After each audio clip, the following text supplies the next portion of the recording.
Is that good? A little It's better. a little better, but not as good as Rupanuga Prabhu. Oh, okay.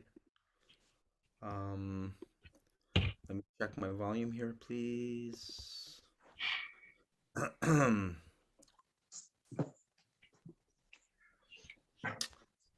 Where's our Yeah, engineer? I don't know. He's kind of seems. He showed me a photo of him doing a kirtan at a yoga center, so he Okay. must be busy. Okay, volume, speaker volume, audio settings. Okay. Yeah, it looks pretty low.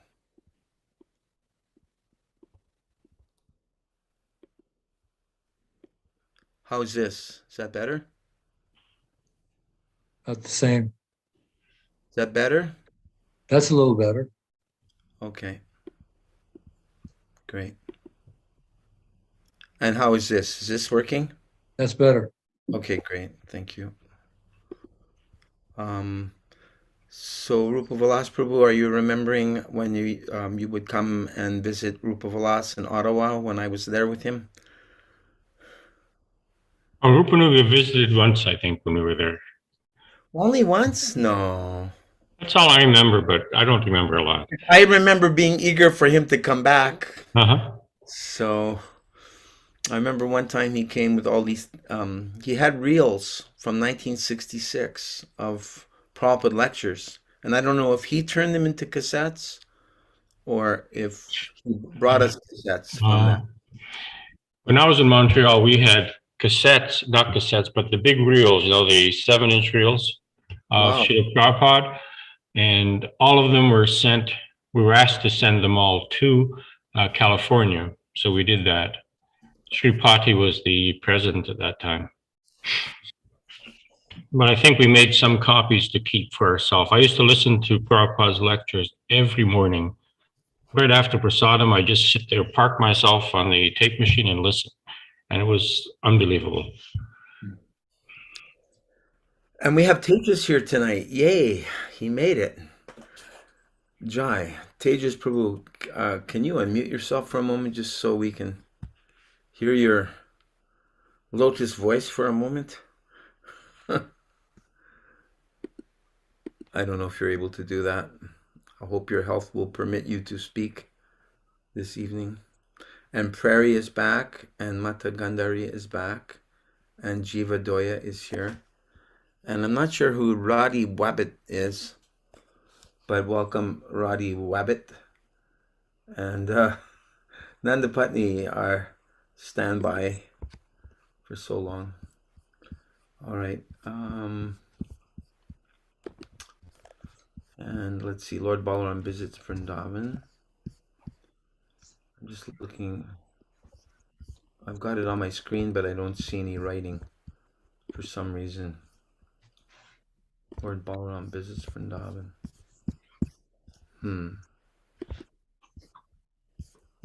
I don't know why it's not displaying any print. Got the title. Story of King. Okay. Couple of technical difficulties here. I don't know why it's doing that. I'm seeing the title of each chapter, but I'm not seeing the writing of each chapter. Thank you for being patient, everyone. Yeah, that's the value of books. You always just open the book and it's there.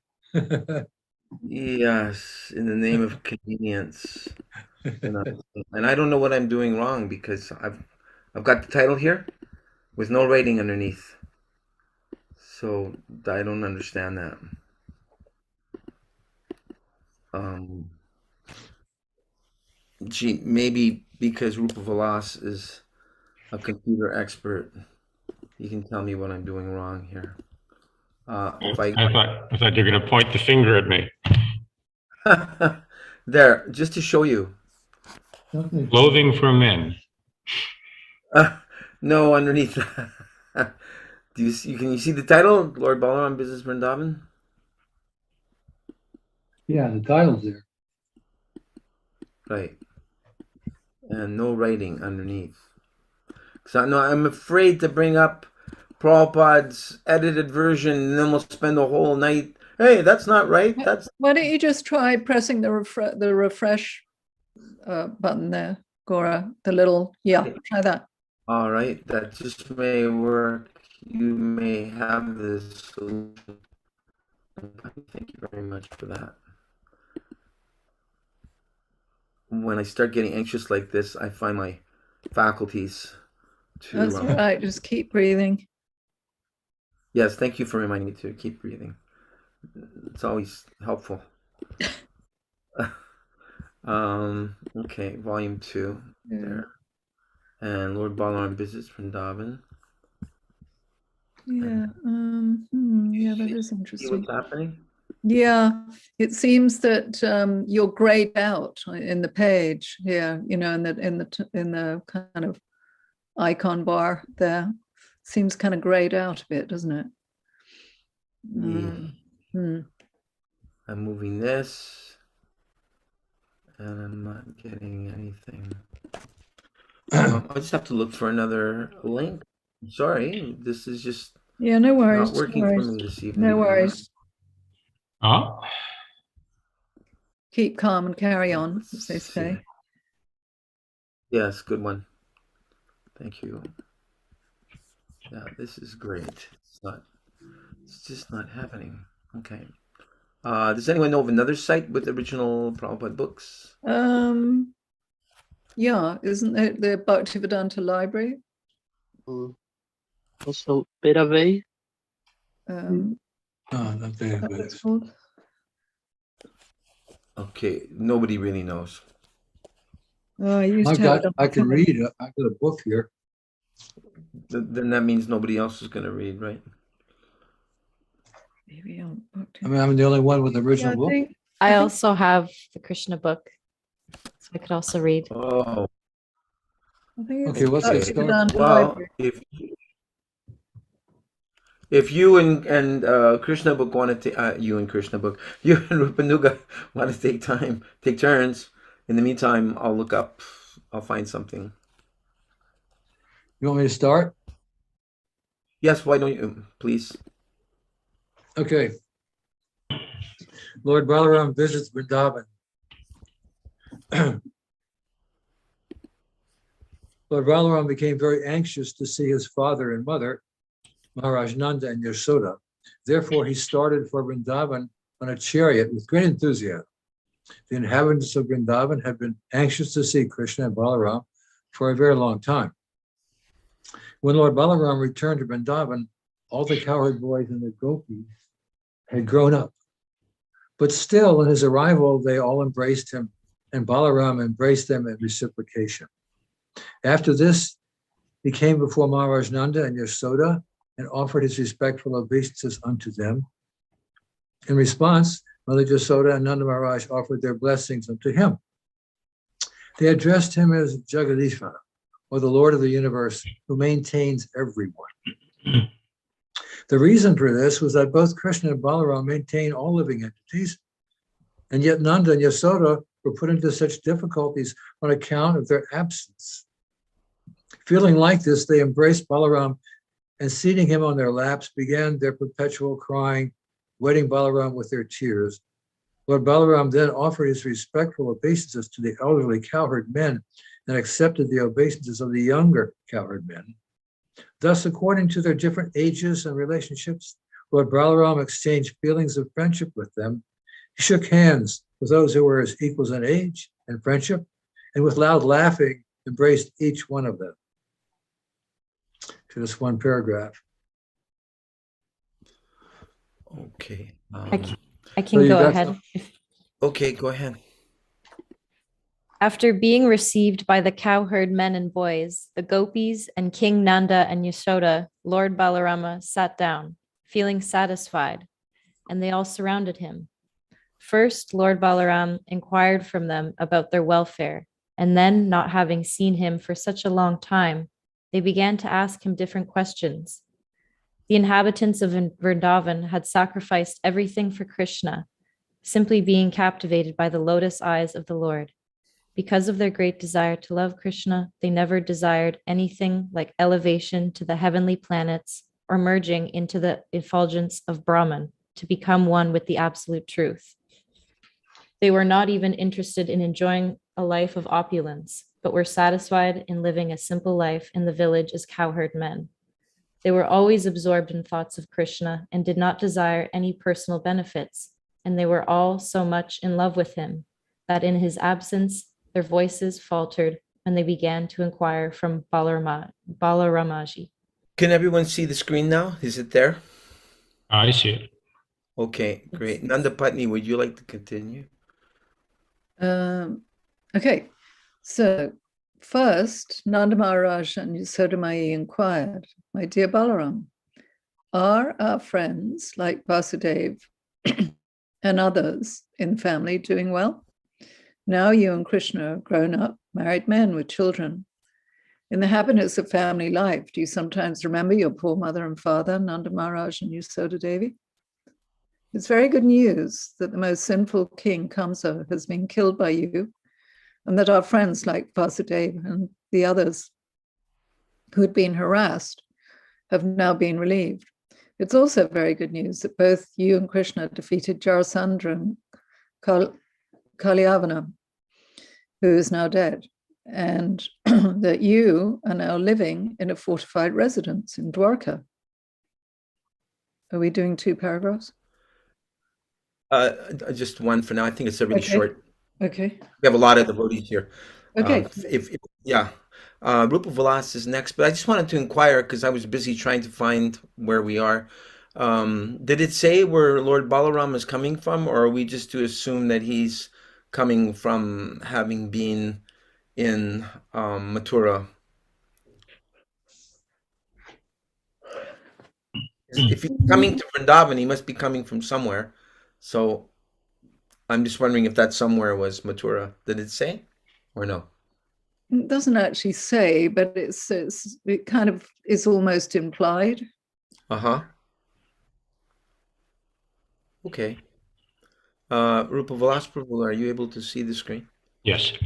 When the gopis arrived, Lord Balaram glanced over them with loving eyes.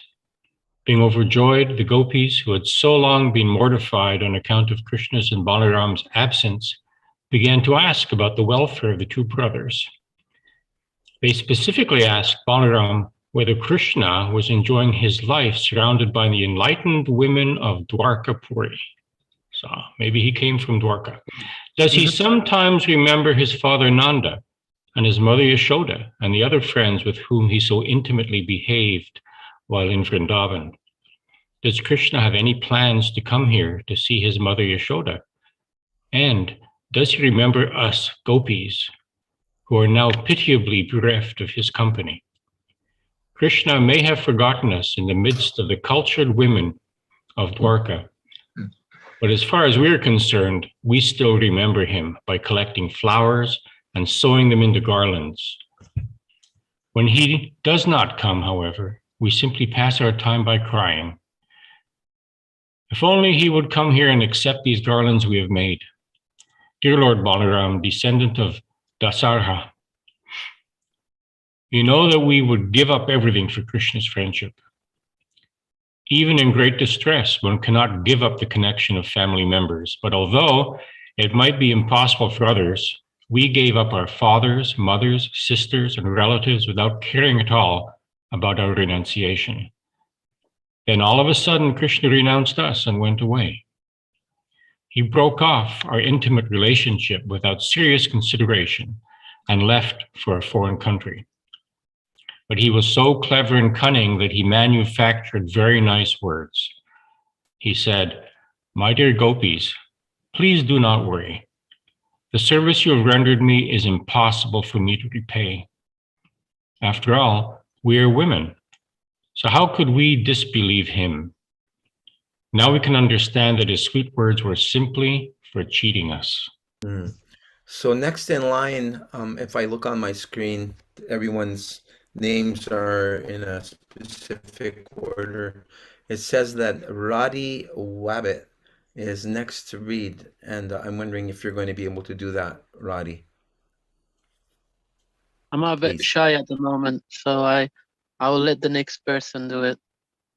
Okay, I see that we have Shuddha Sindhu with us all the way from Malaysia. She's finally been able to join us again after going through a lot of anxiety in Malaysia. Thank you for coming back, Shuddha Sindhu. Are you able to read the next paragraph? One paragraph, right? Yeah. Protesting Krishna's absence from Vrindavana, another gopi said, "My dear Balaram, we are of course village girls, so Krishna could cheat us in that way. But what about the women of Dwaraka? Don't think they are as foolish as we are. We village women might be misled by Krishna, but the women in the city of Dwaraka are very clever and intelligent. Therefore, I would be surprised if such city women could be misled by Krishna and could believe his words." Next on my list here is Jivadoy. Are you able to read paragraphs? Jivadoy? And then Tejas after Jiva, if he's able to read. I'm a little busy, Prabhu. Sorry. Maybe Okay. some other time. Yeah, thank you for becoming anyway. Sure. No response from Jiva, from Tejas yet. So, Mata Gandhari, are you able to read? Apologies, no. Okay, so it's back to the beginning of the list, and that's me. Then is the paragraph then another gopi? Is that my turn? Then ahead. another gopi. Yeah, I think so. Is that- Yeah. Go ahead. Then another gopi began to speak. "My dear friend," she said, "Krishna is very clever in using words. No one can compete with him in that art. He can manufacture such colorful words and talk so sweetly that the heart of any woman would be misled. Besides that, he has perfected the art of smiling very attractively, and by seeing his smile, women become mad after him and would give themselves to him without hesitation." And Rupanuga Prabhu, you're next. Another gopi, after hearing this, said, "My dear friends, what is the use in talking about Krishna? If you are at all interested in passing away time by talking, let us talk about on some subject other than him. If cruel Krishna can pass his time without us, why can't we pass our time without Krishna? Of course, Krishna is passing his days very happily without us, but the difference is that we cannot pass our days very happily without him." When the gopis, Oh, sorry. when the gopis were Yeah, go ahead. when the gopis were talking in this way, their feelings for Krishna became more and more intensified, and they were experiencing Krishna's smiling, Krishna's words of love, Krishna's attractive features, Krishna's characteristics, and Krishna's embrace. By the force of their ecstatic feelings, it appeared to them that Krishna was personally present and dancing before them. Because of their sweet remembrance of Krishna, they could not check their tears, and they began to cry without consideration. Nandapatni? Lord Balaram, of course, could understand the ecstatic feelings of the gopis, and therefore he wanted to pacify them. He was expert in presenting an appeal, and thus treating the gopis very respectfully. He began to narrate the stories of Krishna so tactfully that the gopis became satisfied. To keep the gopis in Vrindavan satisfied, Lord Balaram stayed there continuously for 2 months, namely the months of Chaitra, March to April, and Vaishakha, April to May. For those 2 months, he kept himself among the gopis, and he passed every night with them in the forest of Vrindavan to satisfy their desires for conjugal love. Thus, Balaram also enjoyed the rasa dance with the gopis during those 2 months. Since the season was springtime, the breeze on the bank of the Jamuna was blowing very mildly, carrying the aroma of different flowers, especially the flowers known as Kamudi. Moonlight filled the sky and spread everywhere, and thus the banks of the Jamuna appeared very bright and pleasing, and Lord Balaram enjoyed the company of the gopis there. Nandapatni, you're always working with plants and flowers and fruits. Have you ever heard of the Kaumudi? Kalmudi. Well, sometimes I do look these things up, but being middle-aged, I forget. I forget them. But they do kind of some of these common names that you'll see in the text. You can look up their botanical names, and they very often you find them. Yeah. But I don't know that one off the top of my head. Usually, if we had Krishna Chandra here, he'd already have it looked up.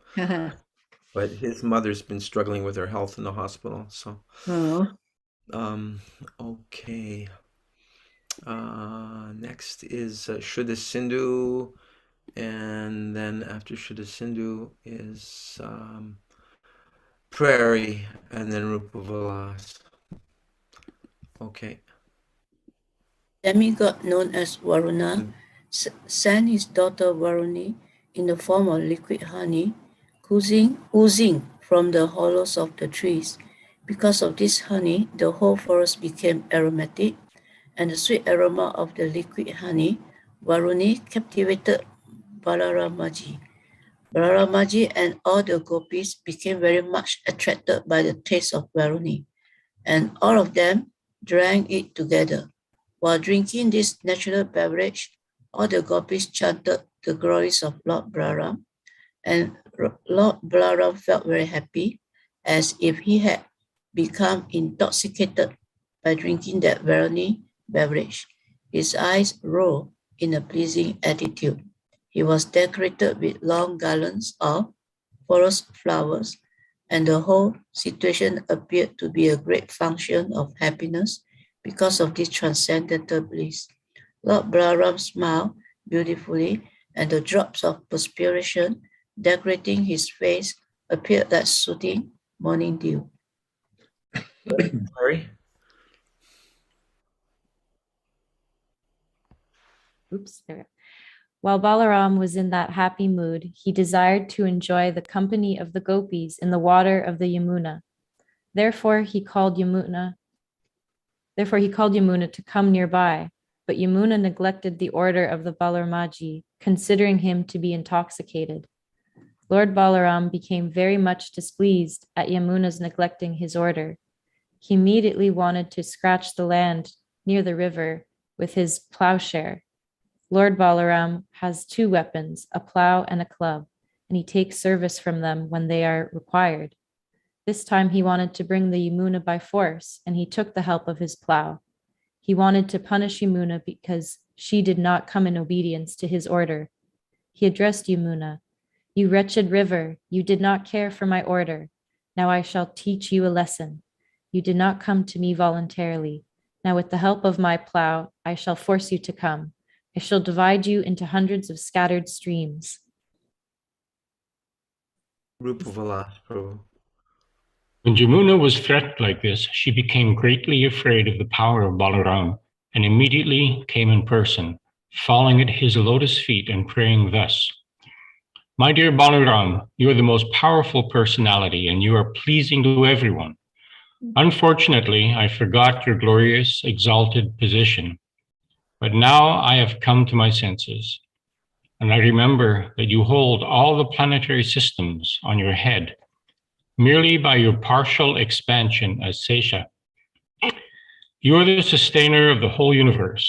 My dear Supreme Personality of Godhead, you're full of 6 opulences. Because I forgot your omnipotence, I have mistakenly disobeyed your order, and thus I have become a great offender. But my dear Lord, please know that I am a soul surrendered unto you, who are very much affectionate to your devotees. Therefore, please excuse my impudence and mistakes, and by your causeless mercy, may you now release me." And then after you, Radhi, Jiva, Tejas, Gandhari. Okay, none of you are reading. And then, oh, great, Kavichandra Swami's here. Are you able to read next, Maharaj?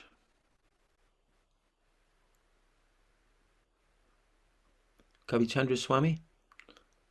I know you by your Mayapur photo. I guess he's He's not answering. Okay, so back up to me.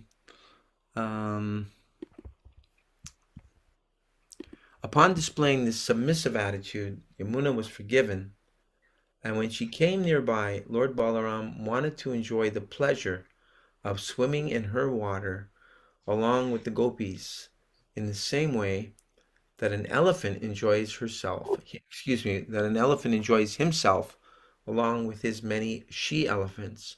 After a long time, when Lord Balaram had enjoyed to his full satisfaction, he came out of the water, and immediately a goddess of fortune offered him a nice blue garment and a valuable necklace made of gold.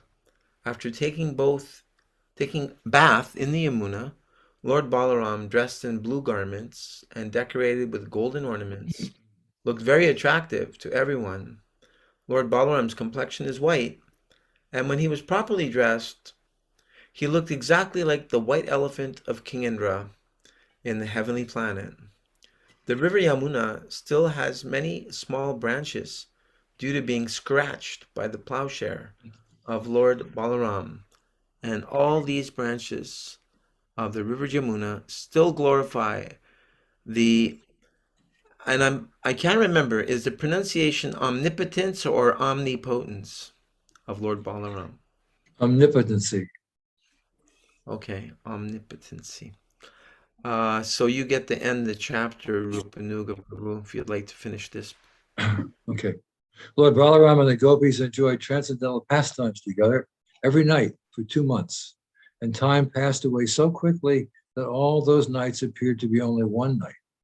In the presence of Lord Balaram, all the gopis and inhabitants of Vrindavan became as cheerful as they had been before in the presence of both brothers, Lord Krishna and Lord Balaram.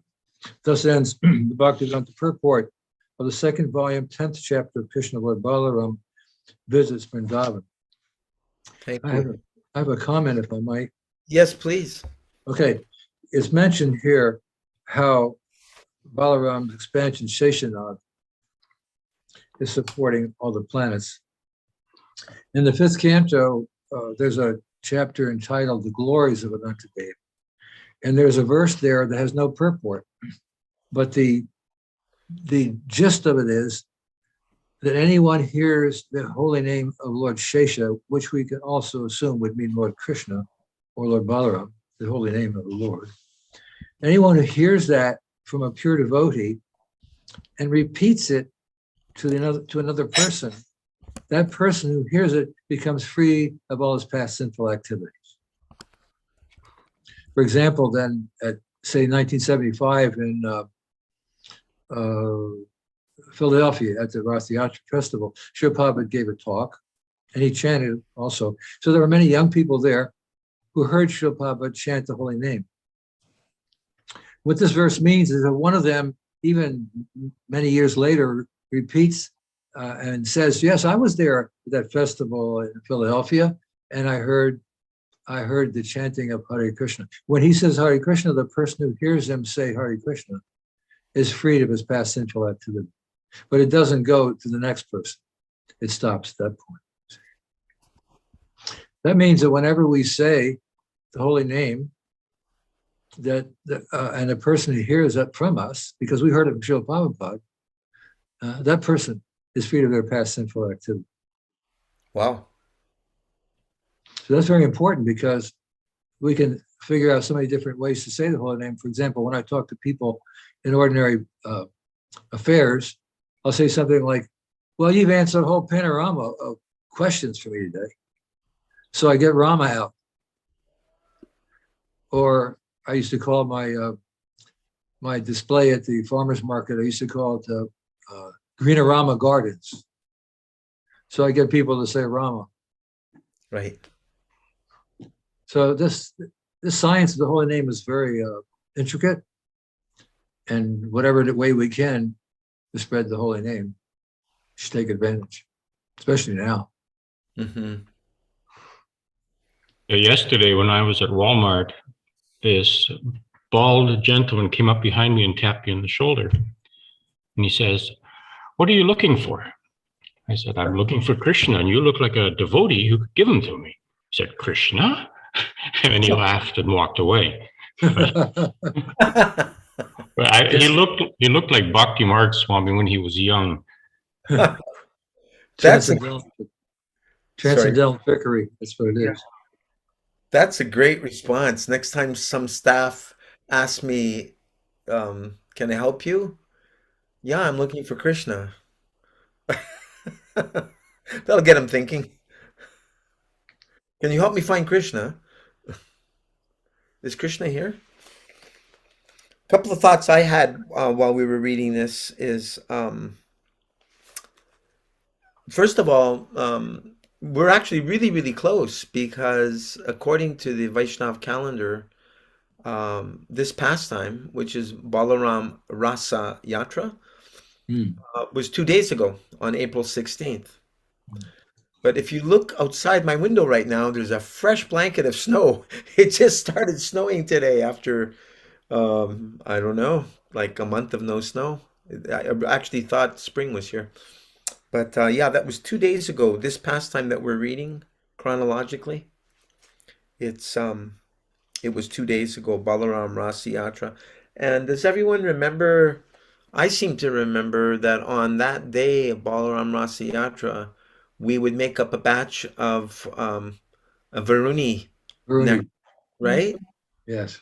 Honey mixed with water. Yes. Mhm. It was intoxicating. Yeah. And we sort of like seem to dovetail our tendency to like to be intoxicated by drinking the honey water on the evening. Did we do anything else or did we just read that pastime? Does anyone remember how we celebrated? Did you do that with Srila Prabhupada? Do you remember? Rupanuga Prabhu? No, I don't remember that. I don't remember that, but I remember Bruni, the taste. Uh-huh. And one question I had is why didn't Yamuna Devi come the first time that Lord Balaram called her, or is that just because it's part of the Leela? She says, I forgot your glorious exalted position, but now Uh-huh. I have come to my senses. And I remember that you hold all the planetary systems on your head merely by your partial expansion as Shesha. So forgetfulness. She gives that point. I forgot who you were. Hmm. And she's a very saintly person, Mother Jamuna. So we know that, you see, just like Srila Prabhupada said, when Krishna was here, only 100 or 200 men knew he was the Supreme Personality of Godhead. Wow. You see, and at the time there were the wrestling match, Srila Prabhupada describes how different persons there saw Krishna in different ways. Right. The demon saw him as death personified. The gopis saw Some him as ordinary person saw him as very strong personality. Somebody said, "This is not a fair match. These boys are just fighting these experienced wrestlers." Different comments. And Prabhupada would quote that verse from chapter 4, verse 11 of the Gita, Bhagavad-Gita, Yayatamang prapadyante tangstatai babajamiham mamavart manuvartante, I think. I can't remember the last line. As they surrender unto me, I reward them accordingly. Everyone follows my path in all respects.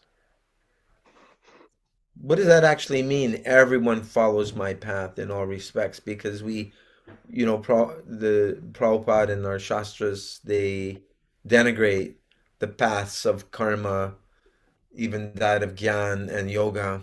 So how is it that everyone follows my path in all respects? Well, from Krishna's point of view, everyone's following his path. Even those people in Maya, they're under his deluding potency. I see. And people in modes of material nature are following the modes of material nature, and that's all Krishna's creation. So everyone follows his path, whether they like it or not, either directly or indirectly. Mm-hmm.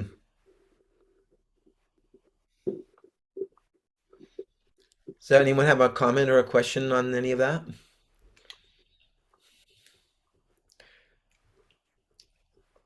Another reflection I have is as we came to the close of this chapter, I was thinking, So Balaram sometimes substitutes for Krishna.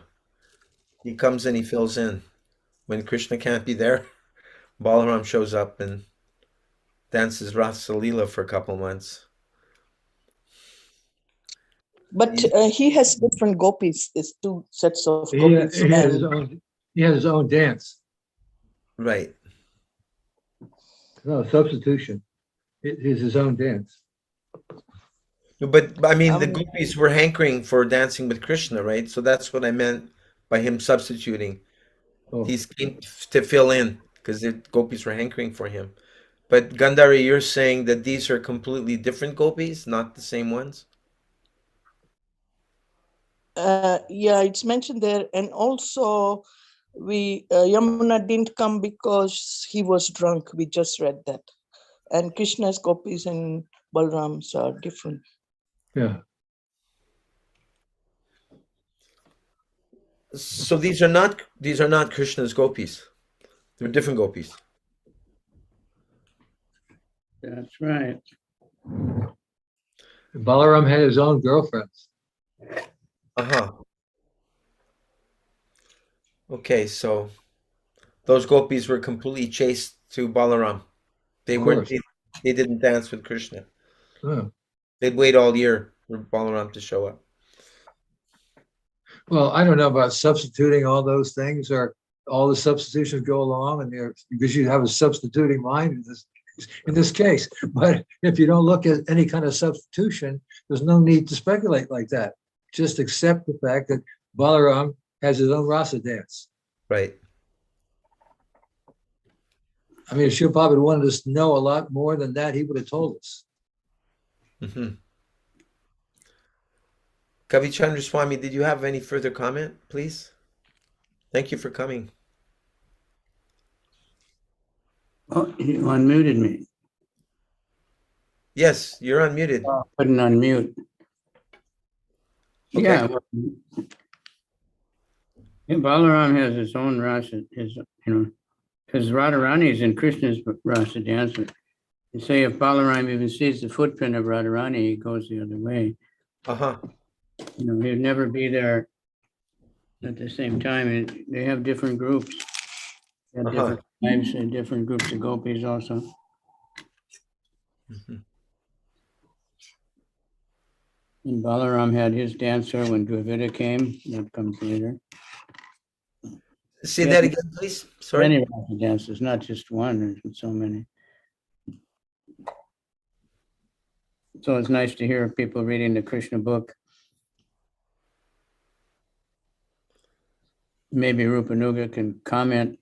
A lot of devotees now, it's been going on for a long time, probably started in New Vrndavana. They don't sell Prabhupada's books. They say, no, they're too hard. We have to give my spiritual master books first to introduce them. Too hard? Yeah, but like from the very beginning, Prabhupada was speaking on Chaitanya Charitamrita. When the Krishna book came out, every devotee went mad for it. People were buying it like crazy, and loving it. So I wouldn't think, it's not that you can't understand it. It's revealed by the mercy of Krishna. Yeah, Shiv Prabhupada mentions in the beginning of the Krishna book introduction, he says that if an ordinary person thinks that the pastimes they hear between Krishna and the gopis is ordinary activity between young boys and girls, he said he does not realize that he's actually experiencing the appreciation from the soul, whether he realizes it or not. Although he's interpreting in that way, that appreciation is coming from his soul. But that's how powerful Srila Prabhupada's books are. They're identical with whatever he's describing, so much so that actual pastime can be passed on in any language and to any person, whether they are advanced or not advanced, or receptive or not receptive, even though they may, in their own minds, thinking, oh, this is a nice story between boys and girls, like they know in their own life, and they're appreciating. They don't understand that appreciation is completely spiritual. That's the potency. of Srila Prabhupada's books. That's the potency of the World Acharya, that his books can be read anywhere in the world by anyone and get spiritual benefit.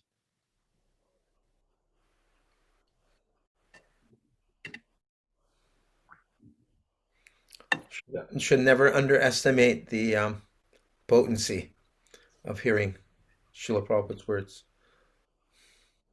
Yeah, that's what, like you wrote to me a question, I answered that. It's a whole subject for another discussion between you and I. But that question about pondering or grappling with loyalty to Srila Prabhupada.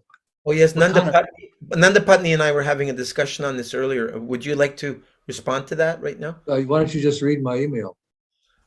Okay, well, I can't do that here.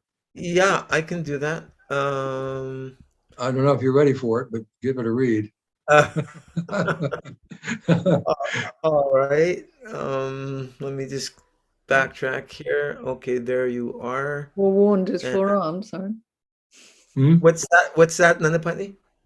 Forewarned is forearmed, I said. What did you say? Okay. Forewarned is forearmed. Okay, so you're forearmed. Okay, so I said, I wrote, Rupanuga Prabhu, I have a question coming from another Prabhupada disciple I'm corresponding with, that they're bringing to my attention.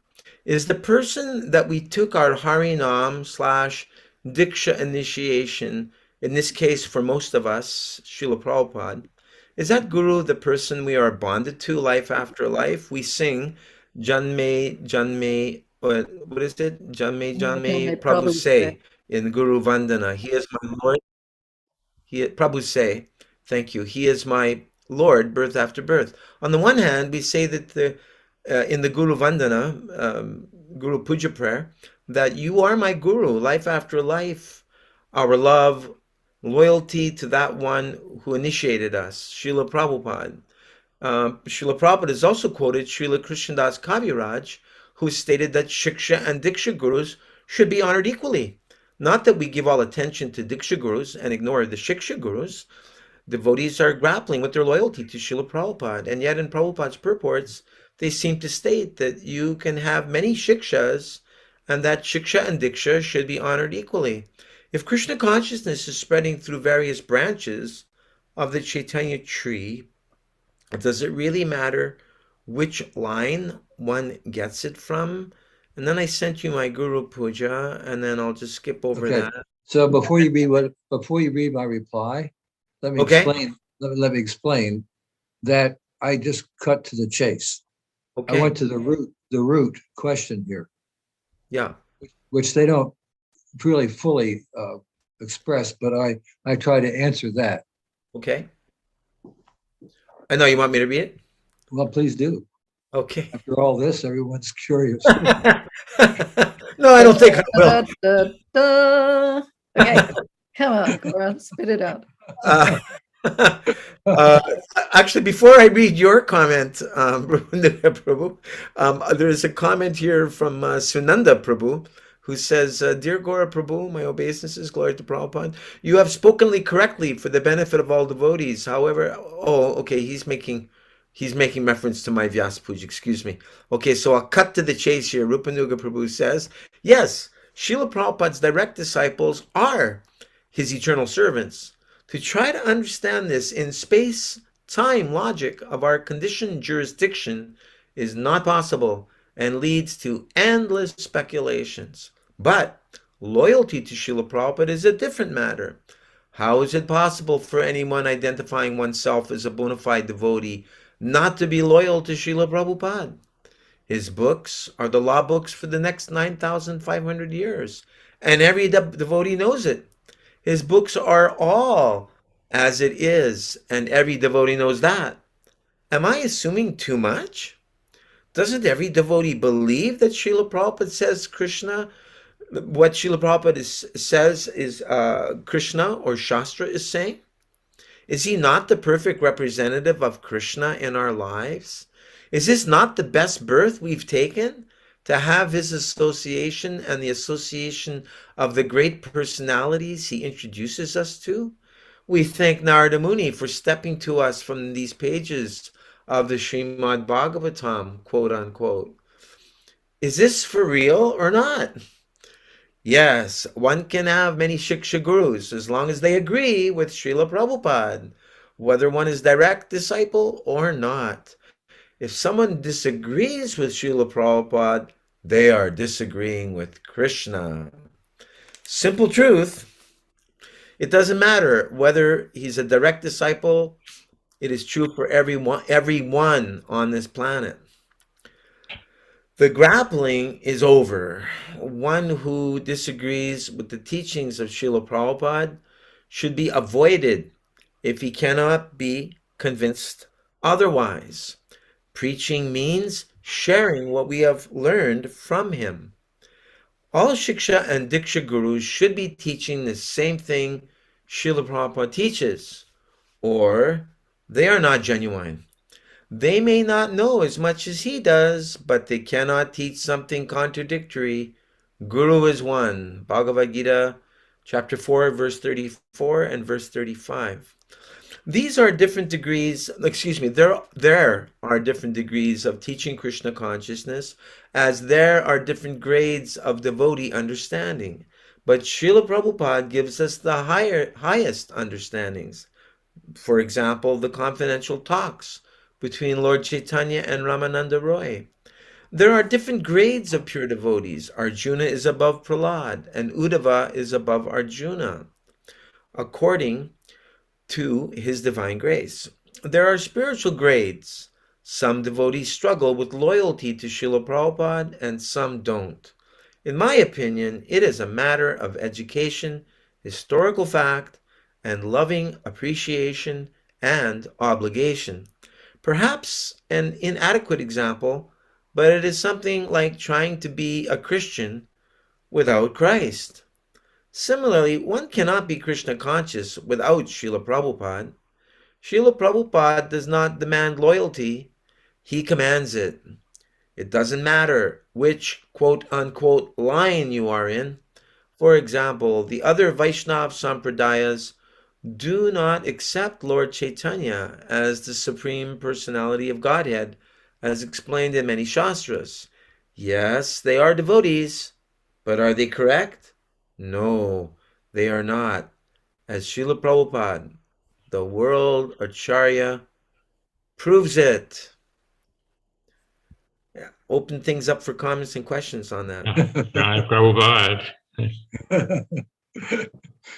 Prabhu, I was thinking while Rupanuga Prabhu is on the planet, there should be a campaign regarding this of how people cannot understand Srila Prabhupada's books. Then how did all these disciples join him about 5,000 early days? And his books are still very, very important because many, many people are still reading his books. So who's going to do that? Only the one who understands this and who knows the wrongness in this propaganda. So I really beg you to think about this. I think about it all the time. Whenever I get a chance, I give my opinion on this, just like I just did. I didn't really answer all the questions, but yet I did, because I think the root question is one's understanding of who Srila Prabhupada is. And once that's clear, there's no question of loyalty. There's something the that truth has to be occurs to me. spoken and it has to be right. I mean, since the truth is evident, there are enough of you, I mean, Srila Prabhupada disciples who agree with this point. So I don't know what is the weight. Nanda Patni, you were trying to say something also? Oh, just the thing that struck me in Rupanuga's response was getting at the essence of this shiksha question. And I thought it was great the way you elucidated how the shiksha has to be in total agreement with Prabhupada, that continuity has to be there. Absolutely. Absolutely. Yeah, because, you know, you see sort of shiksha X, Y, and Z branching out all over the Vaishnava tree, but, you know, there may be complexity and difference of opinion and difference of orientation and teaching and whatnot on the different branches of the tree, which is something that I've kind of encountered. Hence the kind of confusion, because you think, well, hang on a minute, there's like, for example, in Britain right now, there are about 30 Gaudiya Vaishnava temples springing up all over the place, offshoot here, offshoot there, offshoot everywhere. There's a young Vaishnava who's writing a book on this subject. And, you know, you sort of, that brings up a lot of kind of questions like, okay, if this is Lord Chaitanya's tree, there are all these kind of lineages going on, and the claim is that they're all coming in the Saraswat line from Bhaktisiddhanta. And if you would walk into any of these establishments, you would see their own paramparas on the altar. It kind of, and it skews off when it comes to Prabhupada, because, you know, Prabhupada is sometimes there and sometimes not there, you know. Well, you have to judge by the results. Srila Prabhupada preached all over the planet. He delivered thousands of lectures based on Shastra. And he said that these Shastras will be the law books for the next 9,500 years. And he's really the last great Acharya after Bhaktisiddhanta Thakur. And the problem is for its standard, there has to be a standard idea. If there's any conflict between anyone, the standard to get the proper answer is Srila Prabhupada's books. But if people are not willing to do that, then it goes on as Prajalpa. In other words, if a decision, Srila Prabhupada said this, if a decision cannot be reached, then further conversation is Prajalpa. But we can reach a decision by conferring with Srila Prabhupada's books or his lectures. So there is a standard that anyone can approach, if they accept Srila Prabhupada as the most foremost preacher in this sampradaya, which he proved. He proved it. He traveled all over the world at advanced age. He had 4,700 disciples who are all preaching the same thing in his presence. So, you know, judge by the result. Where are the other sampradayas? Where are the other manifestations of Krishna consciousness better than or more or equal to in any way in Srila Prabhupada? So everyone has to accept the historical fact of Srila Prabhupada's accomplishments and take seriously what he gave to us, and realize that we don't have to research any further. It's all there in his books. So in my humble opinion, his books should be recognized, just like, you know, a crude example, the US Constitution is recognized as the highest.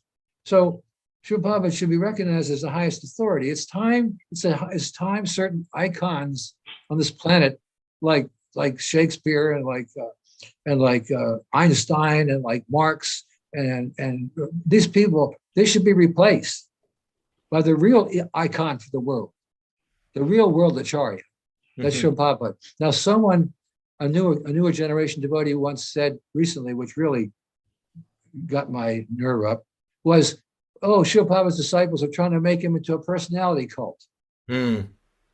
Yes, exactly. He is. You got it. You hit the nail on the head. That's it. And he deserves it. He's proved it. It's all in writing. It's all in sound. No one can rival it. No one can compete with it. No one can overshadow it. And no one can really change it because it's there. His original book's there. So I don't mean to take your time, but I'm saying we do have a standard. There is a standard in the Vaishnava world. And that standard is gradually being accepted. It cannot be imitated. It has to be accepted. Srila Prabhupada's books are the standard for the Vaishnava philosophy on this planet. He's the only person who traveled around the world and taught a Chinta Beta Beta Tattva, which is the highest conceivable, the highest conception the human mind can have to understand the relationship between themselves and the Supreme Personality of Godhead. Achinta Beta Beta Tattva. And that was given by Lord Chaitanya Mahaprabhu himself, God himself. So Srila Prabhupada preached that all over this planet. 14 times around the world in 12 years. And I've seen so far that the only persons I've met who can understand what it means, Achinta Beta Beta Tattva, are those persons who are his followers. Impersonalists can understand it. Religionists can understand it. And I'm wondering about other Vaishnava Sampradayas who don't accept Lord Chaitanya Mahaprabhu as a Yuga avatar, who don't accept Lord Chaitanya Mahaprabhu as a Supreme Personality of Godhead, although I've got 90 some quotes from various Shastras in my file, all saying who Lord Chaitanya Mahaprabhu is. And yet it's all in Shastra, in major Shastras. So yet there are still some Vaishnavas on this planet who will not recognize Lord Chaitanya Mahaprabhu as the Yuga avatar, who teaches the Yuga Dharma, Harinam, Sankirtan. That's it. Every Yuga has a Dharma, and this is it. And Srila Prabhupada teaches it unadulterated, directly, and in full explanation. So nobody can come anywhere near that contribution to the planet. So what's the question of loyalty? If you accept Srila Prabhupada's teachings, how can you not be loyal to Srila Prabhupada if you're looking for spiritual life? Does that make sense? Kavi Chandraswami, do you have any response to that?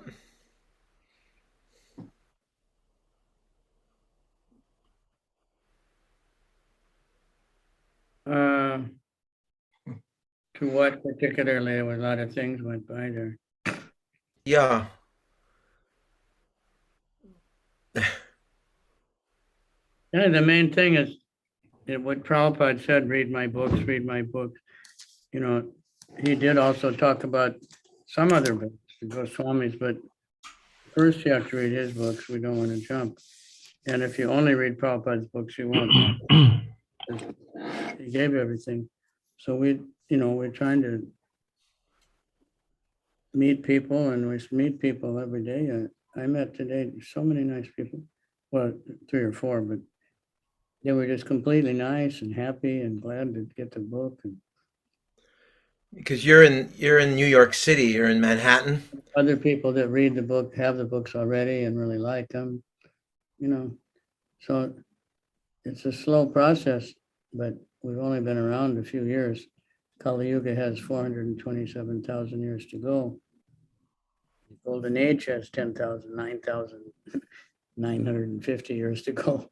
So it's just started. We're at the bottom, we're at the foundation. So just keep hearing and chanting. What does Srila Rupa Goswami mean when he says in the Bhakti Rasamrita Sindhu that one should not read too many books? What did Prabhupada explain that to mean? Well, Gaura, when I was in Montreal, we had one of Prabhupada's godbrothers came over. But he was preaching his own methodology, if you like, completely different from Prabhupada. I accompanied him to some lectures. We didn't discuss Krishna. It wasn't even mentioned. Lord Chaitanya was never brought up. Prabhupada's books were never brought up. The Mahamantra was never brought up. And our temple in Montreal was never brought up. This gentleman, if I can call him that, was preaching his own version of Bhaktisiddhanta philosophy, with him being the leader. His only point was to bring people to visit him in India at his ashram, never mind coming to our temple. He gave one lecture at our temple, which was suspicious, and then Prabhupada banned him from speaking after that because what he was saying was not in line with Prabhupada's teachings. That So that was Ban Maharaj, I think, wasn't it? that's right. Yeah. Go ahead. You were going to say more? That's it. That's enough. But just to say that some of these books, these scriptures, whatever's being taught, are not necessarily in line. Prabhupada's books are all perfectly lined up. They teach exactly what we need to know. And they make it so clear when you read Prabhupada's books, there's no doubt. And when I was a neophyte, I was just out of college or in college, and I read Prabhupada's books and listened to his lectures. Everything was 100% clear. And I didn't know anything about Eastern philosophy, brought up as a Presbyterian, but everything that Prabhupada said just clicked. It was so clear. There's no difficulty in reading and understanding Prabhupada's books. There's nothing hidden. There's no hidden agenda behind it, like some of these other books. And I would never read any of these other books for that reason. They're all for personal motivation and gain. It doesn't matter if they're close to Prabhupada or not. I don't find any value in that. Thank you. Mata Gandhari, were you saying that there's actually some gurus in ISKCON that are teaching their disciples, you cannot read Prabhupada's books directly, you have to go through my books first before you can read Prabhupada's books? No, someone else also commented here, even that Srila Prabhupada's books are difficult to understand, so they should start with their own books. Yeah, So that's, this is the going on. disciples say that. You know, the guru did, well, maybe Kirtananda said that. That's where it started. You know, Prabhupada books are too hard, can't, you know, but they get that way because they haven't read It's going Prabhupada. on now. Anyone who reads Prabhupada books will never say that. Because I think Rupanuga said, you know, Tesham Satyati Yuktanam, that Krishna reveals himself in the heart of a sincere disciple, and someone who wants the knowledge, Krishna will reveal it. They don't have to have intellect or anything, or, you know, a PhD or no Sanskrit. But when Rupa Goswami said about not reading too many books, there were no Prabhupada books, but not to become some kind of puffed up scholar and think you know more than everyone else because you've read so many books, you know. He meant point. Srimad Good point. Bhagavatam, that's all you need. Bhagavad-Gita. Because if you go to Loy Bazaar in Vrindavan, I went to one place there to get my son some children's books. And there's thousands and thousands of Vaishnav books now that are on the market. Just hundreds and hundreds of authors. It's overwhelming. And devotees, they buy these books, they eat them up. Matter of fact, some devotees have said if you go to Mayapur to the bookstall, you see tons of other authors, and Prabhupada's books are not so prominent. Everyone else's books are there.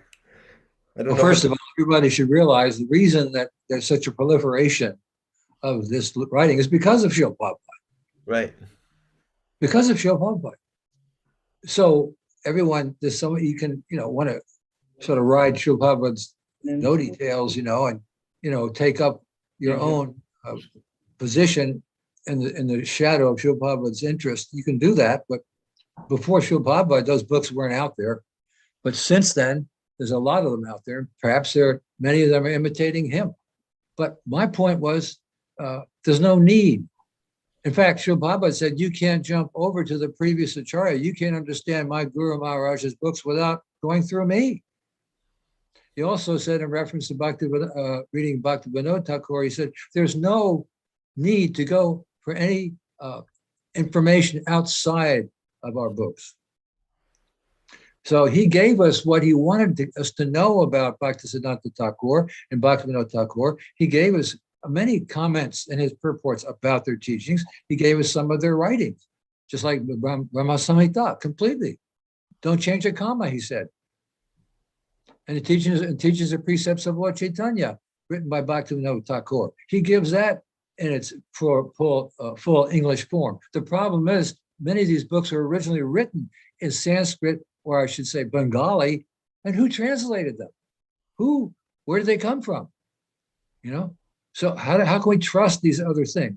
Srila Prabhupada translated the important books for us. He had plans to, he had other books he wanted to translate. He said so, but he didn't have time. In Pradyumna Prabhu's Prabhupada memories, he said, Srila Prabhupada said that the Sri Chaitanya Shikshamrita and Jaiva Dharma are very important books by Bhaktivinoda Thakur, and you should translate them. So if Pradyumna, for example, Prabhu did that, would that not be acceptable? Absolutely, because Pradyumna was created by Srila Prabhupada. Pradyumna learned practically overnight Sanskrit and Bengali. He was a created Brahmin. So Srila Prabhupada also, he only empowered 2 disciples to comment or write Shastra, Pradyumna and Swarup Damodar. He told Swarup Damodar he wanted him to write a scientific commentary on Vedanta Sutra. And he told Pradyumna to finish the Bhagavatam. And when Pradyumna had some doubts about his capacity, he said simply, you refer to the previous acharyas. He gave them the potency, he gave them the permission. Therefore, that order carried with it the potency Pradyumna needed to finish the task.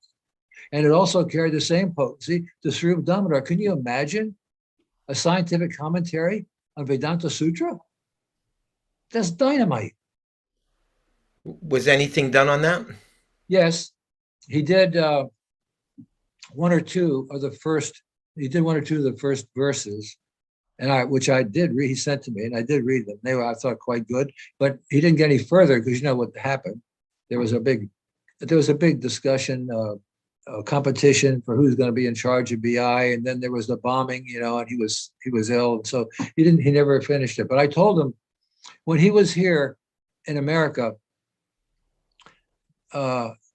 just a few months before that bombing, we had a discussion by telephone, and he was telling me how much there was a problem for him, that there was so much competition about, who's in charge of BI here and there and that. I said, look, let them discuss it, let them have it.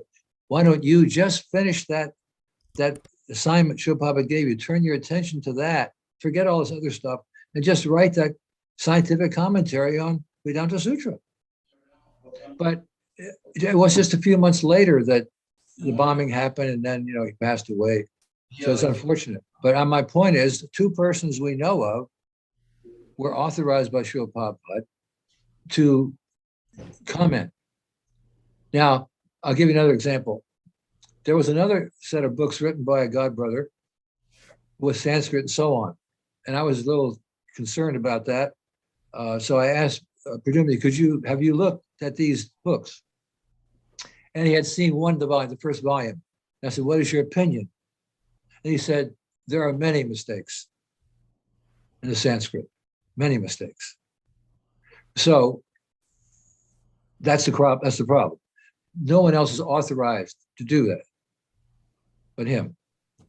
And when this came, those famous May 27th, the last GBC meeting in Krishna Balaram, the question came up about, well, Srila Prabhupada, after you're gone, can anyone translate the works of previous acharyas?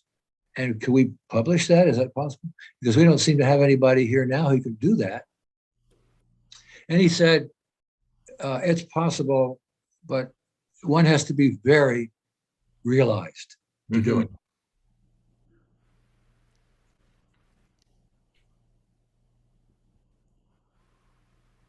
So he left that decision up to his GBC men and to BBT trustees to decide who fit that category.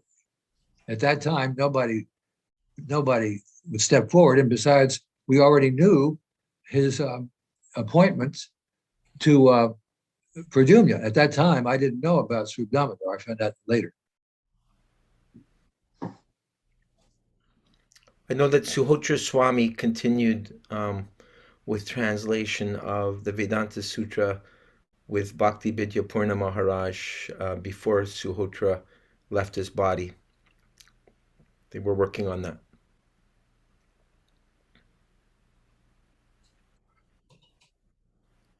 So the problem is this. We know Srila Prabhupada's elevated position as a pure unalloyed devotee on a special mission. We also know that his disciples were all conditioned souls, Madhyamadakaris at the best. There were no Uttamadakaris in the whole bunch, all Madhyamadakaris. So we have to keep that in mind. And again, if there's any question about translations or philosophy, we have Srila Prabhupada's books as the standard. And because the philosophy at absolute is always interlocked, is always variegated the same issue, ultimately, of the summum bonum, Krishna consciousness, we can make comparisons and see if there's any discrepancy. But who can do that, or who would bother doing that? But I'm saying that's the way we can do it now after Srila Prabhupada's disappearance. His lectures and his books, we can compare with other books that are being translated by his disciples and see if those books are in line. What other way do we have?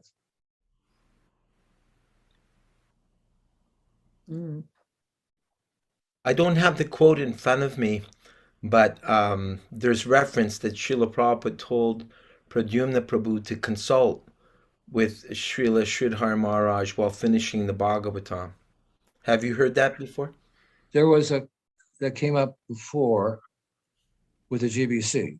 He said, if you have some philosophical question, of course, but nothing about managing a preaching movement. Mm-hmm. You never expected any guidance in managing a preaching movement. And there are differences upon close examination of emphasis. For example, emphasis on Raghunaga that comes through Gaudiya Mat and other lines, that's different than the way Srila Prabhupada approached it. In fact, some people claim that Srila Prabhupada didn't give the whole thing. He didn't explain the whole thing about Raghunaga, the advanced stages, so we have to find somewhere else. That's not true. It just means they haven't read Chaitanya Charitamrita, or they haven't read Bhakti Rasamrita Sindhu with an open heart. I can share something on that point from Jadurani herself. Jadurani was the wife of Satsarup Das Goswami. I spent time with her to find out all these details. And she personally said to me in the early days, then I could not understand about this Raganuga, but now after hearing Narayan Maharaj and I go back to read Srila Prabhupada books, everything is there, but it's in coded way and coded form. So now I understand it better, but once I go and see, everything is in Srila Prabhupada's books. These were her exact Absolutely, words. absolutely. Coded, listen, the reason those 600 Bhagavad-Gitas that were done before Srila Prabhupada didn't make a difference on this planet is because the persons who wrote them could not penetrate the meaning beyond the Sanskrit grammar. And therefore, they simply speculated on that level. They could not decode or decipher the deeper meaning. And therefore, their books had no effect. But when Srila Prabhupada translated the Sanskrit into English, into another language, he was able to convey the essence insofar as possible and change the course of this planet. So you're correct in saying decipher. Disciple means also, disciple means disciple who can decipher out of his affection and loyalty and appreciation for his spiritual master. He can understand his spiritual master's writings. And if he has no motive to change a syllable, like Srila Prabhupada said, my only credit is I never changed anything or cheated anyone. So if his disciple thinks the same way, such disciple is a transparent medium. And he won't even desire to change anything because he knows the potency will be lost. So he puts into his preaching his full conviction and his full conviction in what he speaks from Srila Prabhupada, and he's able to convince other persons of the same truths. because nothing's changed. The potency remains. So there's 4,700 disciples of Srila Prabhupada who have that potency. And age has nothing to do with it. Srila Prabhupada was 70 when he came here. So we, his disciples who are still alive and kicking, should always be thinking how to spread this movement, especially in these trying times. Our duty is always to be thinking about how to spread the movement. That's what it means to be a disciple of Srila Prabhupada, who is the embodiment of Lord Chaitanya's missionary spirit. And he passed the same thing on to us, especially now in the world in such turmoil.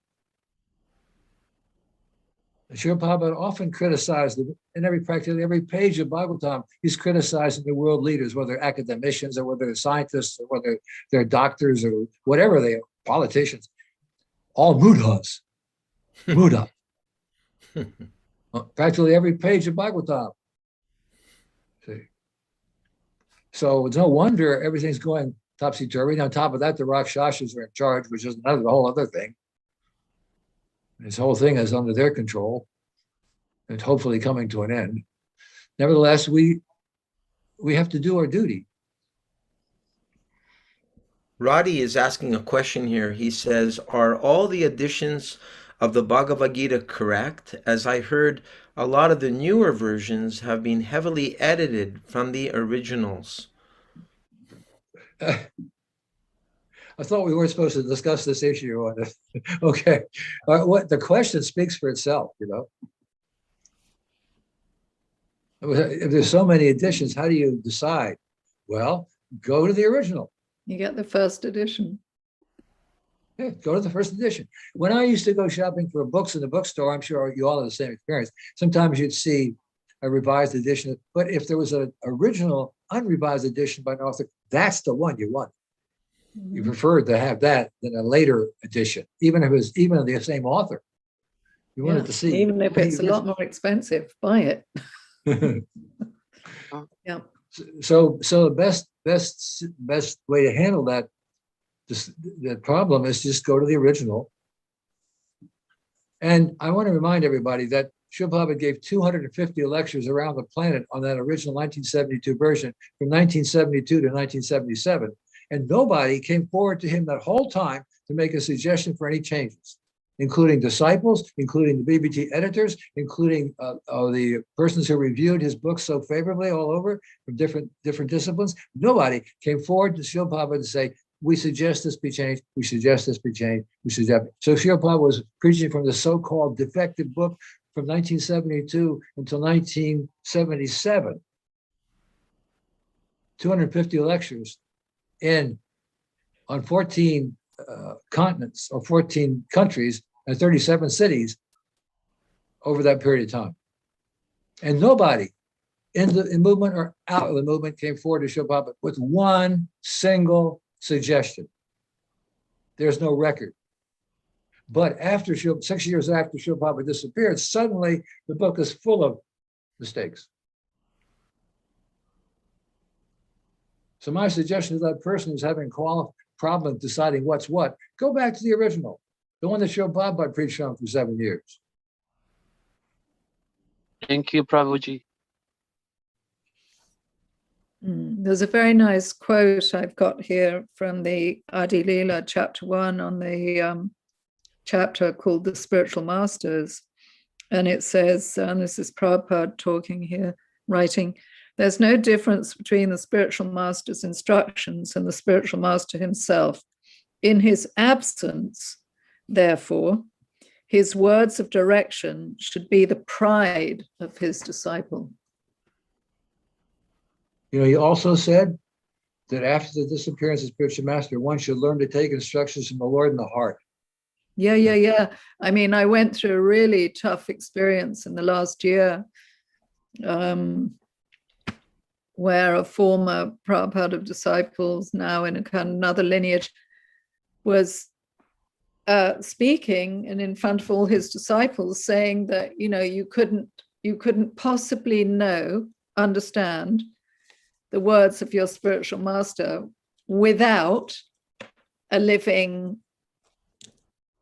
pure devotee to interpret them for you. And so I sort of quizzed him and said, Chaita Guru, maybe? Tesham Satata Yuktanam. And yeah, we just kind of fizzled. I didn't want to embarrass him in front of his disciples, but I was very shocked and actually very hurt by the incident, because I found it unbelievably disturbing. I just thought, actually, that's not our philosophy at all. It's just not our philosophy that you can't understand the words of your spiritual master in his absence. I'm like, what? Yeah, what are all the books for? You know, Exactly. I'm like, and then, that the Lord would actually give you the intelligence to understand his words anyway in his absence. And okay, so what's the meaning of Vani then? And anyway, it wasn't worth, as they say, kind of flogging a dead horse there. I just left it. I was just like, okay. For a really nutshell understanding of the super soul, I recommend you go to second canto, chapter Lord in the Heart, verse 35, where Srila Prabhupada in 2.5 pages takes the reader, whom he calls an ordinary person, from realizing he was not his body to the realization of the presence of the super soul. Mm-hmm. It's really astonishing. Mm-hmm. And if it's for an ordinary man, it's for us too. So the purport, absolutely, yeah. The purport is one of my favorite. And there was one word in the purport that had me disturbed for many years. I couldn't understand why I didn't understand it. The word was the Srila Prabhupada's original word was absolute. He uses this idea of absolute. People think everything's going on, automatically. Everything's going on automatically. So the word in the purport was automatic. And it was another word was substituted for it. For many years, I couldn't figure out why I couldn't understand what Srila Prabhupada was saying until I realized by looking at an original edition that the word was actually automatic. That everything appears to be automatic. The word they substituted was animate, and animate had nothing to do with it. Animate versus inanimate had nothing to do with the logic and reasoning Srila Prabhupada was giving in that purport. So for 10 years, I thought I was stupid. I couldn't understand, why can't I understand this important thing? Because it's very important for the logic and reasoning of the purport. Until I stumbled across the original translation, which said automatic. Everything made perfect sense. Anyway, I recommend that because that's a really good description of the super soul as being, as intelligence as being the form direction of the super soul. Mm-hmm. And that's a very important concept. Yeah, Chaita Guru. I mean, that's how we met Srila Prabhupada in the first place, remember? The Lord in the heart sees a little sincerity in the heart of a conditioned soul and directs him to the spiritual master. That's our philosophy. Mm-hmm. So everybody's getting guidance from super soul. But when someone has a desire for spiritual knowledge, then he directs. I gave the example once before when I was thinking about finding a spiritual master because I read a book, the Sarbharshan, someone gave to me, Sarbharshan by a Guru Nanak disciple, who said, you have to have a spiritual master who will take you to the higher planets in this universe, the celestial planets, and take you all around the universe. And I thought, wow, that's what I want to do. So that's my main reason I was looking for a spiritual master, because I was distressed also. So I'm looking for a spiritual master. So I found someone down the block, East 7th Street, and this girl who was an I Ching specialist, and she would throw pennies and do readings. So I asked her, could you do for me? And she did. She threw the pennies and she said, this is unusual. I said, what does it say? What does it say? She said, push upward through darkness. It was perfect. It was perfect. It wasn't shortly thereafter I met Srila Prabhupada. So that Lord in the heart, he directs people, and he's still directing people. He'll direct people to Srila Prabhupada's disciples if they're open to it. So can I get you to comment on this also? It's just a kind of preceding purport. They're so interesting, these purports about the spiritual masters. So, quote, The initiating and instructing spiritual masters are equal and identical manifestations of Krishna, although they have different dealings. Yes, that's what Chaitanya Charitamrita Mm. from the Adi Lila. Yeah. And that's very important because it says that what I just said earlier, they're identical. That means they're identical in their teachings, but their dealings are different. That is, one initiates, gives you the beads, gives you the name, and gives you the books or whatever, and the other one is instructing. So there's a difference there. One takes you as disciple and responsibility for your spiritual life. And the other one's not, the Siksha is not going to teach anything different, but he's not responsible for you. It's interesting because Krishnadas Kaviraj is explaining the different characters really in the Panchatattva.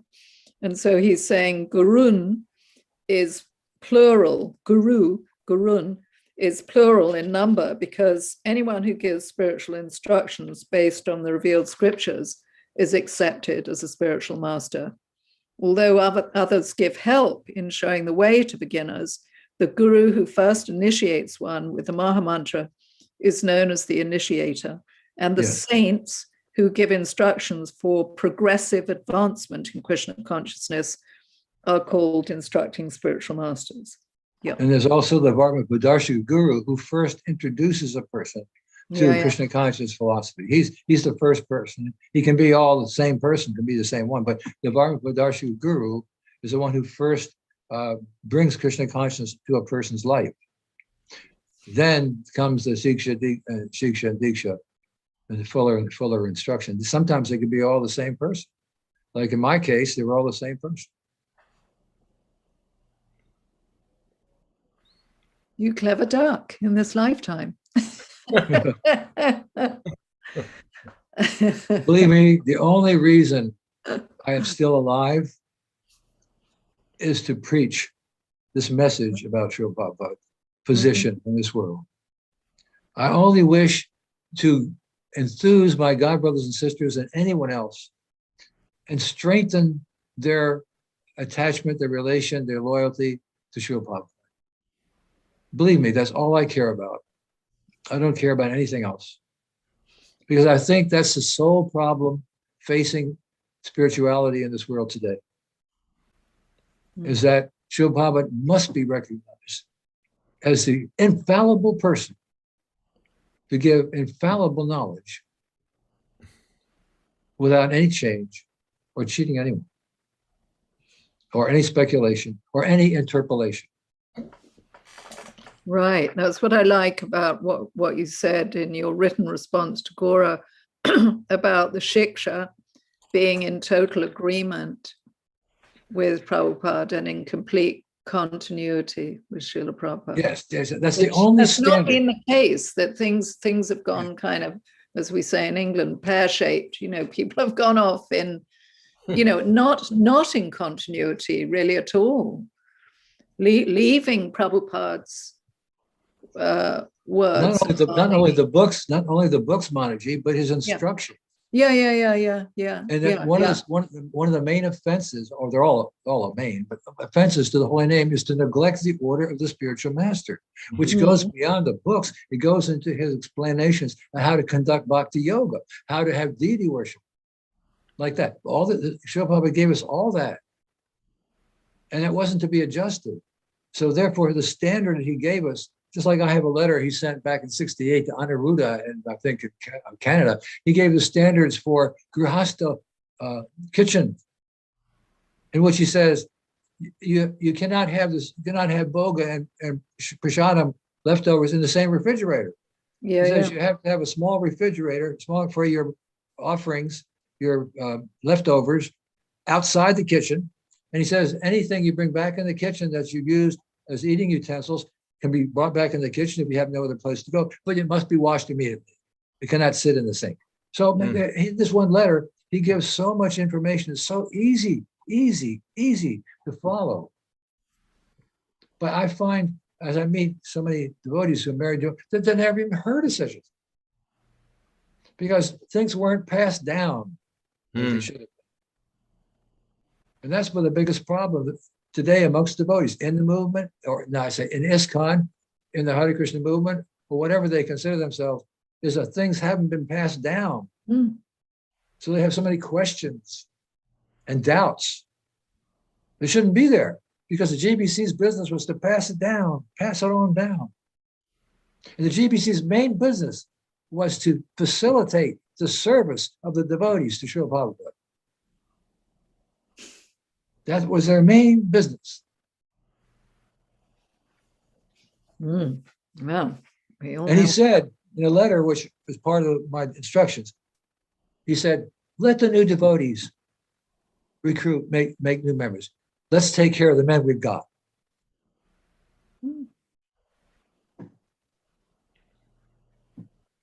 People have no idea how the GBC is supposed to operate. But I do, because I was there when it started. And actually, I have a copy, the original copy of the GBC Directions of Management. I have it. I signed it along with Srila Prabhupada and Kurandar and Bhagavan. I've got the copy. Well, given that a lot of water has gone under the bridge, where does that leave one now? You know, But the With same standard. You know, the books are there, and especially the lectures. The lectures have a lot of information that are not in the books. And then also there's letters, but one has to be careful about consulting letters because many letters were meant as individual instructions for individual devotees. Yeah. You have to distinguish between specific and general. And many letters have both. My letters, I have 100 letters from Srila Prabhupada in which both general and specific instructions are given. You know, to me as a GBC member. I think you were emphasizing that, you know, the institution of ISKCON is there, but, you know, Krishna consciousness can be in the community, in people's homes, you know, in the congregation. Perfection at home, Srila Prabhupada called it. Yeah. Perfection at home means that we should be teaching. I say we. I'm not speaking on behalf of ISKCON. I'm speaking on behalf of what I call the Hare Krishna movement, which I see ISKCON is deviating from. The same Hare Krishna movement that Lord Chaitanya introduced, the same Hare Krishna movement that Bhaktisiddhanta Thakur started and left behind, and the same Hare Krishna movement Srila Prabhupada brought to America, which he called ISKCON.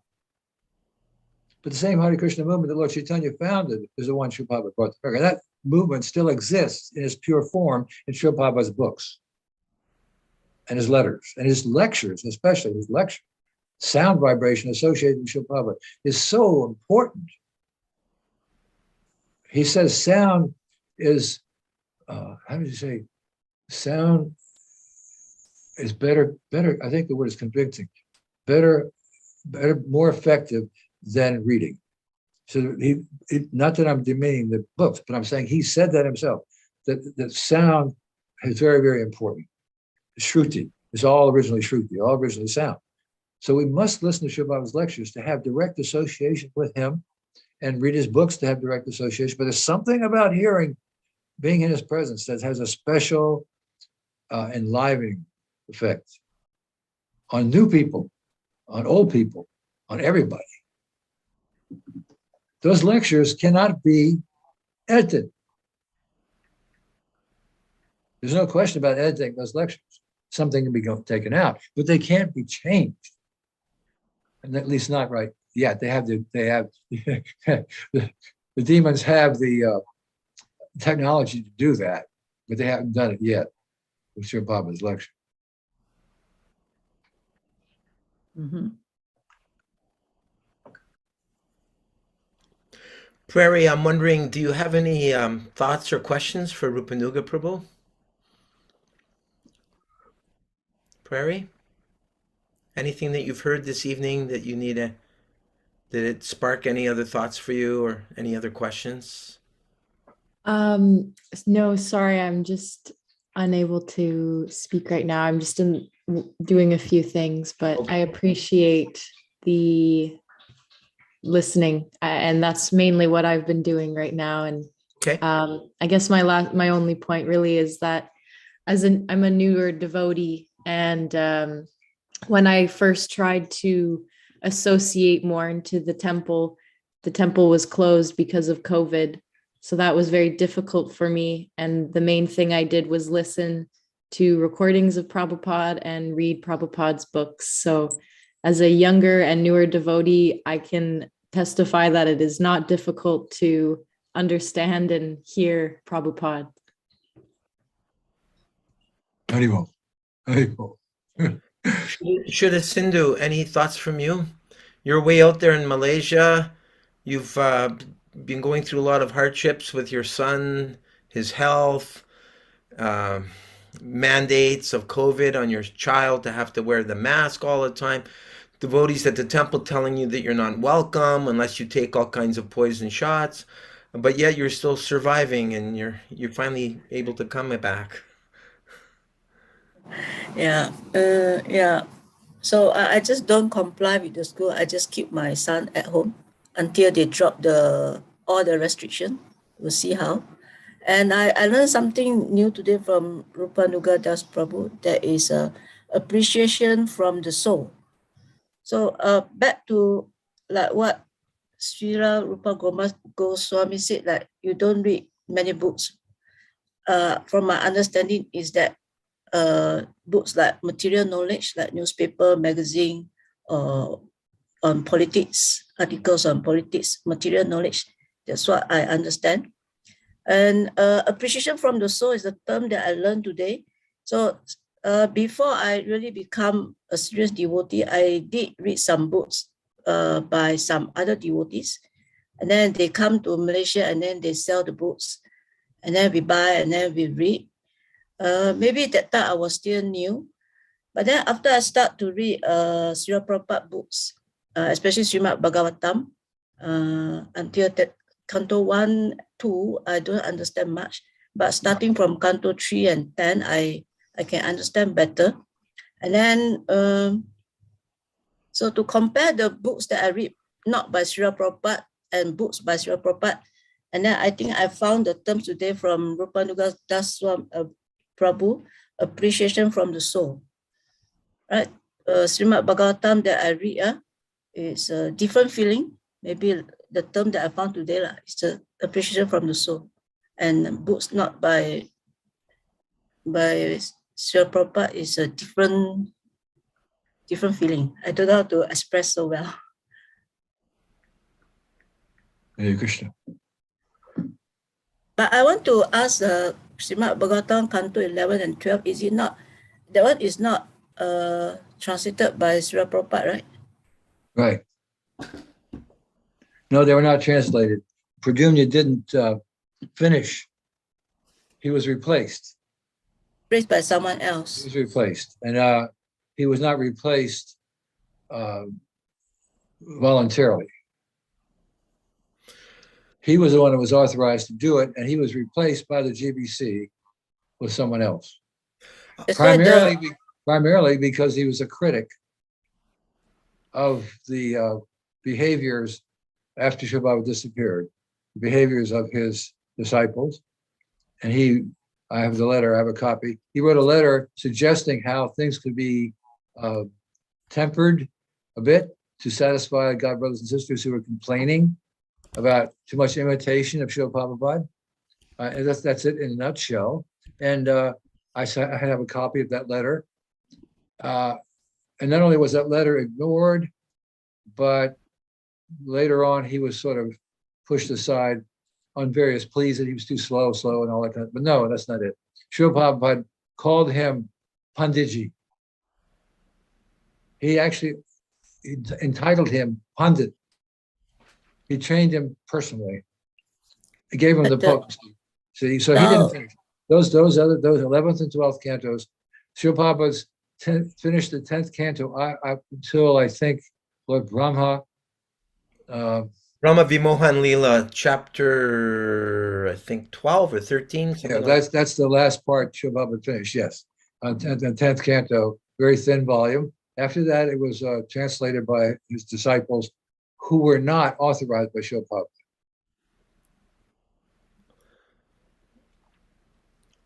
That's why the style of writing is different. You don't have Absolutely. the different diff- feeling when you read. Yeah, It's the a feeling different difference is there's an overemphasis on renunciation, whereas Srila Prabhupada's emphasis was on using everything in Krishna service. In effect, saying that you have nothing to renounce but sense gratification anyway. This overemphasis on renunciation doesn't fit today's world. People want to see how they can dovetail their psychophysical natures in devotional service.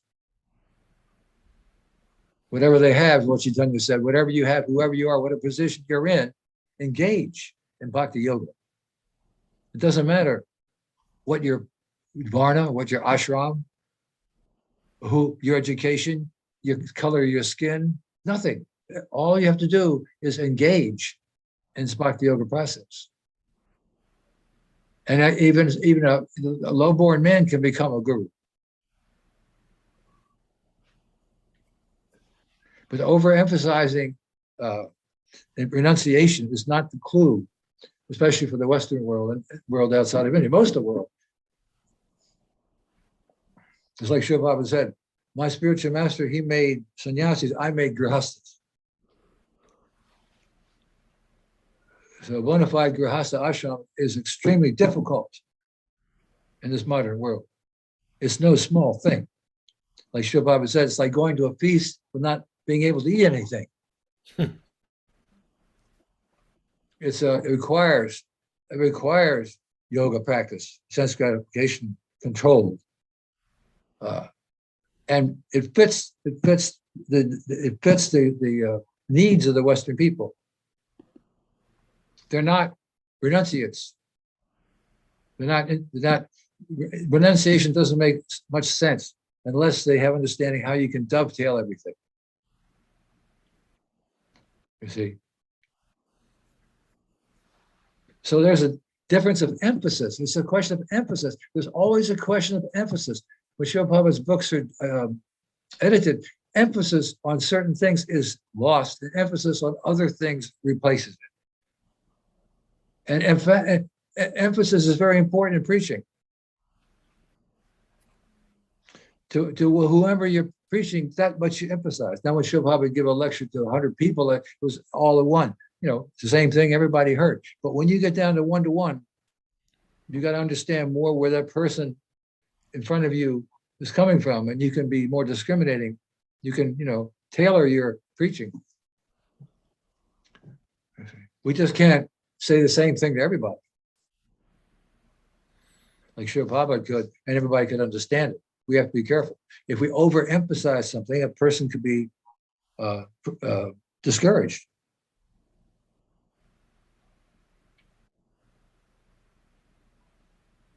So the secret to preaching is like they like to say now on the internet, share, share, share.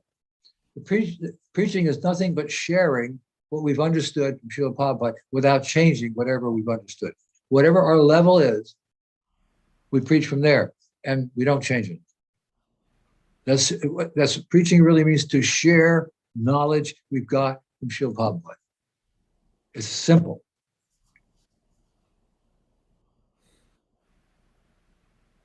And if we share it with conviction and with enthusiasm, we can convince another person to accept it.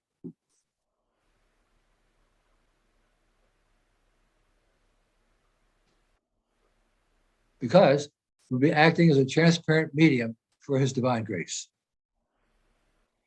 And that's all preaching is about. To be a transparent medium for his divine grace. So that nothing's lost. Just like when Srila Prabhupada translated Sanskrit into English, nothing was lost. Some things couldn't be expressed because the language is inadequate. But amongst all the mundane languages, English is best because it's able to express these concepts in a concise way. And that what he did was he spiritualized the English language. And French was spiritualized, and German was spiritualized by devotees who didn't change anything.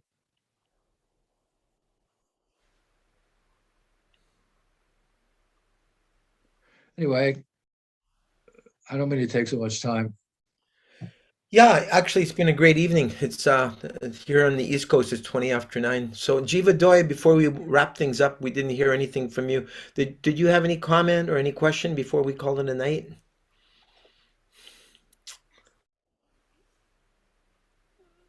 Sounds like she's pretty. Pardon me, I was just eating and I Oh, had to swallow. oh, sorry. No, I'm glad you asked because and I had to miss a good portion of it the last half hour. I was finishing up cooking and then we were eating, but when I mentioned to my husband, and I don't know if I'm going to be repeating, but I mentioned to my husband about what Kavi Chandra Swami said is happening in different places where they're wanting to sell their guru's books, because they say Prabhupada's books are too hard. And he made a good point. He said that he thinks the reason this is happening, and I'm sure this has been discussed at maybe not tonight, but different times.